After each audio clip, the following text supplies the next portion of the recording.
प्यारे बच्चों, आप सभी का स्वागत है हमारे YouTube channel physics with Vikas sir में। आज हम लोग बेटा जो बात करने वाले हैं वो एक कॉन्सेप्ट है, वो एक डेरिवेशन है सेकंड चैप्टर का गॉस की प्रमेय के अनुप्रयोग का। आपने जो गॉस की प्रमेय के अनुप्रयोग पढ़े होंगे उसमें एक सेकंड अनुप्रयोग आता है अनंत विस्तार की समतल आवेशित अचालक चादर के निकट वैद्युत क्षेत्र की तीव्रता का।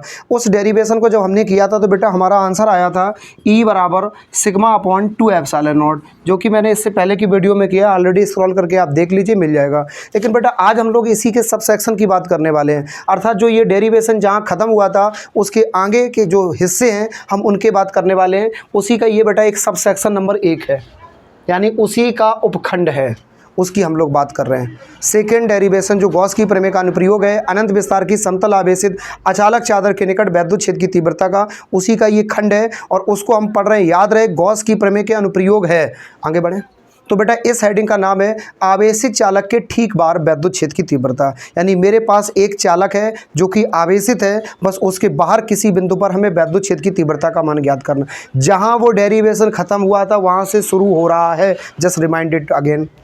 चलो बेटा शुरू करते हैं। हमने मान लिया कि मेरे पास इस प्रकार से एक समान रूप से आवेशित एक समतल प्लेट है, लेकिन इस प्लेट की विशेषता ये है कि बेटा ये प्लेट समतल है। तो समतल प्लेट होने के कारण इसके अंदर के पृष्ठ में, अंदर के भाग में जो आवेश होगा वो बेटा Q कितना होगा? 0। कितना होगा?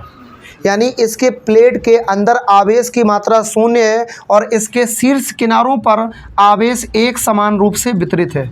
मान लिया इस प्लेट के इस किनारे पर प्लस प्लस प्लस और इस वाले किनारे पर भी कैसा आवेश है बेटा? Plus plus plus. जबकि इस प्लेट के अंदर के हिस्से पर आवेश कितना है? 0। माना कि हम कह सकते हैं कि अनंत लंबाई एवं परिमित लघु मोटाई की एक समतल आवेशित अचालक चादर है जिसका पृष्ठ आवेश घनत्व हम कितना मान सकते हैं बेटा? सिग्मा। समान पृष्ठ आवेश घनत्व है। मालूम है बेटा पृष्ठ आवेश घनत्व कहाँ होता है? एक होता है रेखीय आवेश घनत्व। रेखीय आवेश घनत्व लागू होता है किसी रेखीय सतह के लिए। रेखीय मतलब लीनियर, इसको बोलते हैं ना, लाइन के रूप में। एक लाइन के रूप की कॉन्सेप्ट हो तो वो होता है रेखीय आवेश घनत्व लैम्डा बराबर Q/L। एक होता है हमारा पृष्ठ आवेश घनत्व। पृष्ठ से तात्पर्य जिसमें लंबाई और चौड़ाई दोनों होते हों, लंबाई और चौड़ाई दोनों होते हों, जिसमें क्षेत्रफल होता है, जिनका क्षेत्रफल निकाला जा सकता है, उसके लिए बेटा लागू होता है पृष्ठीय आवेश घनत्व, जिसको हम बोलते हैं सिग्मा बराबर Q/A। यहाँ पे बेटा ये पृष्ठ आवेश घनत्व वही सिग्मा है। तो ध्यान से देखिएगा। इसके बाद इसके अंदर समतल चालक चादर है, समतल प्लेट है, जिसके कारण इसके अंदर के भाग में आवेश 0 है। इसके दोनों पृष्ठों पर समान रूप से आवेश वितरित हो जाता है। यानी यह प्लेट कितने हिस्सों में बट गई? 2, एक ये और एक ये। जबकि बीच वाले भाग में आवेश कैसा है? 0। बेटा इस प्लेट को हम मान सकते हैं कि ये ऐसी प्लेट है जिसको अनंत तक विस्तारित किया जा सकता है, कितनी भी लंबी कितनी भी चौड़ी की जा सकती है। इसकी भाषा लिख सकते हैं, माना कि अनंत लंबाई एवं परिमित लघु मोटाई की एक समतल आवेशित चालक प्लेट है जिसके समतल होने के कारण जिसके अंदर आवेश की मात्रा 0 है। इसका पृष्ठ आवेश घनत्व कैसा है? समान। इसलिए इसके दोनों पृष्ठों पर समान रूप से आवेश वितरित हो जाता है। इतनी भाषा लिख सकते हैं। अब हम क्या करेंगे, इसके प्लेट के निकट हमने मान लिया एक बिंदु P है। ये बेटा बिंदु P कहीं भी माना जा सकता है, आंसर एक ही आएगा, चाहे इधर चाहे इधर। इस बिंदु P पर किसका मान निकालना है? वैद्युत क्षेत्र की तीव्रता का। हल करना शुरू करें। सबसे पहले बेटा निकालेंगे, इसको मान लेते हैं इसका पहला हिस्सा, इसको मान लेते हैं दूसरा हिस्सा। इस पहले हिस्से के कारण यानी इस प्लेट की पहली चादर के कारण इस बिंदु पर वैद्युत क्षेत्र की तीव्रता, फिर निकालेंगे इस दूसरी चादर के कारण इस बिंदु पर वैद्युत क्षेत्र की तीव्रता। दोनों के कारण निकालें, लिखेंगे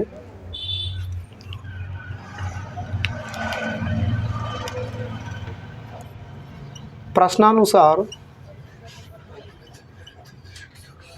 प्रथम चादर के कारण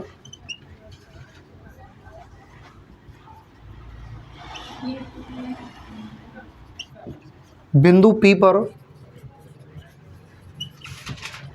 वैद्युत क्षेत्र की तीव्रता। आगे बढ़े तो बेटा एक चादर के कारण वैद्युत क्षेत्र की तीव्रता का मान होता है सिग्मा अपॉन 2 एप्सिलॉन नॉट। याद है कल के डेरिवेशन में हल किया था। अनंत विस्तार की समतल आवेशित चालक चादर के निकट वैद्युत क्षेत्र की तीव्रता, तो E बराबर होता है सिग्मा अपॉन 2 एप्सिलॉन नॉट। जब बेटा पहली प्लेट है तो इसके लिए वैद्युत क्षेत्र की तीव्रता को हम क्या लिखेंगे? E1। क्या लिखेंगे? अब दूसरे के कारण निकालो। दूसरी चादर के कारण बिंदु P पर,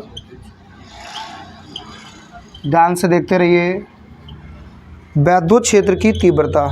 मतलब बेटा दोनों के लिए अलग अलग निकालना है। सबसे पहले इस चादर के है तो ये पूरी प्लेट, लेकिन जब बीच में आवेश शून्य तो ये कितने भागों में बट गई? 2। तो पहली चादर के कारण इस बिंदु पर इसको बेटा हमने क्या माना है? E1। क्या माना है? दूसरे के कारण जो होगा उसको क्या लिखेंगे? E2। और दोनों के कारण उसको क्या लिखेंगे? E। परिणामी होगा ना, दोनों के कारण परिणामी हो जाएगा। अब बताओ बेटा, जब E1 बराबर इतना है, जिसमें सिग्मा का मतलब है पृष्ठ आवेश घनत्व और एप्सिलॉन नॉट का मतलब है निर्वात की वैद्युतशीलता, तो बेटा सिग्मा जब समान है दोनों के लिए तो सिग्मा सिग्मा ही रहा, सिग्मा 1 नहीं होगा। एप्सिलॉन नॉट कांस्टेंट वैल्यू है, इसलिए एप्सिलॉन नॉट ऐसे ही रहेगा। इसका मान पड़ा होगा 8.85 × 10⁻12। बहुत सावधानी से देखो बेटा, पहली प्लेट के कारण या पहली चादर के कारण इस बिंदु पर होगा E1 जिसका मान इतना है, तो दूसरे के कारण भी होगा सेम, क्योंकि E बराबर मान ही होता है सिग्मा अपॉन 2 एप्सिलॉन। ये बेटा मान ही होता है। इतनी बात क्लियर हुई? अब हम बात बताओ बेटा, बस दूसरी है तो यहाँ पे क्या लिख देंगे? E2। अब सिग्मा दोनों जगह समान इसलिए रहा क्योंकि दोनों का पृष्ठ आवेश घनत्व तो कैसा है? समान। अब बेटा हम दोनों के कारण लिखेंगे, दोनों चादर के कारण परिणामी वैद्युत क्षेत्र की तीव्रता। अब बताओ बेटा दोनों के लिए कुल क्या हो जाएगा? इनकी दिशाएं देखो, परिणामी के लिए हम इन्हें जोड़ेंगे कि घटाएंगे, दिशा निकालो। सबसे पहले धनावेश के कारण किसी बिंदु पर वैद्युत क्षेत्र की तीव्रता कहाँ होती है? आप सबको पता है, धनावेश के कारण वैद्युत क्षेत्र की तीव्रता किसी भी बिंदु पर दूर के लिए होती है। तो बेटा देखो, पहली वाली जो चादर है वो कैसी है? धनावेशित है। इस बिंदु पर कहाँ होगी? दूर की ओर। अब ये मत कह देना बेटा पास आओ, इधर साइड एरो बनाओ। तो इसके लिए इस बिंदु पर निकाल रहे हैं तो किधर निकालेंगे? उधर। किधर निकालेंगे? दूर। अब दूसरी वाली चादर के कारण कितनी है? E2। इसकी दिशा कहाँ होगी? इसके लिए भी दूर की ओर है। कहाँ पे? जिस बिंदु पर निकाल रहे हैं उससे दूर की ओर। अब इस बिंदु पर इस आवेश के कारण निकाल रहे हैं तो दूर किधर जाओगे? दूर उधर जाओगे कि इधर जाओगे? दूर किधर जाओगे? उधर। भाई यही तो दूर है। नहीं समझ में? फिर से सुनो। जैसे एक लाइन है ये, अब कहा गया कि इस बिंदु से एक, आप यहाँ खड़े हो और यहाँ आपका ये घर है। अब घर में आपकी पिटाई होनी है, तो आप यहाँ से यहाँ आओगे कि इधर दूर जाओगे? बेसिक सी बात है, दूर जाओगे। तो यहाँ से यहाँ तो पास हो गया और इधर हो गया दूर, तो ये पहले के कारण दूर क्या हो गया? E1। अब दूसरा आपका भाई भी पास में ही है, तो वो भी बेचारा, वो भी कहाँ जाएगा? वो भी दूर ही जाएगा। तो दोनों दूर जाओगे, दोनों की दिशाएं कैसी हो गई? समान। अब कहोगे मास्टर अभी कह रहे थे आंसर एक ही आएगा, चाहे वो बिंदु P यहाँ हो चाहे यहाँ हो। यहाँ रख के देख लो। मान लो बिंदु P यहाँ है और ये रही हमारी प्लेट। क्लियर? अब बताओ, पहली चादर के कारण वैद्युत क्षेत्र की तीव्रता दूर होगी, तो दूर कहाँ? इधर होगी। तो पास हो गए ना। दूर किधर होगी? इधर। इस दूसरे के कारण कहाँ होगी? दूर। दोनों धनावेशित है ना, तो दूर कहाँ होगा? इधर। अब दोनों की दिशाएं देखो समान है कि नहीं है? इधर भी दोनों की दिशाएं समान है कि नहीं? भले ही ये दोनों उधर हैं, भले ही ये दोनों इधर हैं, लेकिन जिधर भी हैं समान है कि नहीं है? समान होने से क्या होगा? दोनों की तीव्रता जुड़ जाएगी। दोनों की तीव्रता जुड़ जाएगी। अगर विपरीत होते तो क्या हो जाता बेटा? घट जाता। तो लिखेंगे परिणामी वैद्युत क्षेत्र की तीव्रता E बराबर E1 प्लस E2। कोई दिक्कत तो नहीं? मान रखो, E1 का मान sigma upon 2 epsilon not plus E2 का मान सिग्मा अपॉन 2 एप्सिलॉन। इसका एलसीएम ले लूँ। दोनों हर बेटा समान है। मैथ में चीख चीख के मास्टरों ने पढ़ाया, जब हर समान होता है तो अंश आपस में जुड़ जाता है। जैसे कहीं लिखा है 1/x प्लस 1/x, x समान है तो एक एक जुड़ जाएगा, 1 1 2, 2/, यही तो है। तो चलो इसी फॉर्मेट को लगाओ। 2 एप्सिलॉन नॉट दोनों में है, ऊपर एफ सिग्मा से सिग्मा जुड़ गया, तो फाइनली बेटा आ गया sigma sigma 2 sigma upon 2 epsilon. अब बेटा 2 से 2 कट जाएगा, फाइनली आ गया E बराबर सिग्मा अपॉन। अब बेटा हमें नहीं लगता बताने की ज़रूरत है, इस कॉन्सेप्ट को आप बेहतर तरीके से समझ पा रहे होंगे कि E का मतलब वैद्युत क्षेत्र की तीव्रता, सिग्मा का मतलब पृष्ठावेश घनत्व, एप्सिलॉन नॉट का मतलब निर्वात की वैद्युतशीलता, जिसका मान कांस्टेंट है, हमने बताया 8.85 × 10⁻12 कूलाम स्क्वायर प्रति न्यूटन मीटर स्क्वायर। बताया आपको। अच्छा, इसकी सीधी सी भाषा लिख सकते हो आप, बना के अपने शब्दों में लिख सकते हो। इस चित्र की माना कि अनंत लंबाई व परिमित लघु मोटाई की एक समतल आवेशित चालक चादर है या चालक प्लेट है, जिसमें पृष्ठ आवेश घनत्व तो कितना है बेटा, सिग्मा। इसके समतल प्लेट होने के कारण इसके मध्य में आवेश की मात्रा शून्य है, जिसके दो किनारे और जो कि पूर्ण रूप से कैसे हैं, धनावेशित। कैसे हैं, बस दोनों के लिए अलग अलग किसी बिंदु पर वैद्युत क्षेत्र की तीव्रता निकाल लो और उनको जोड़ दो।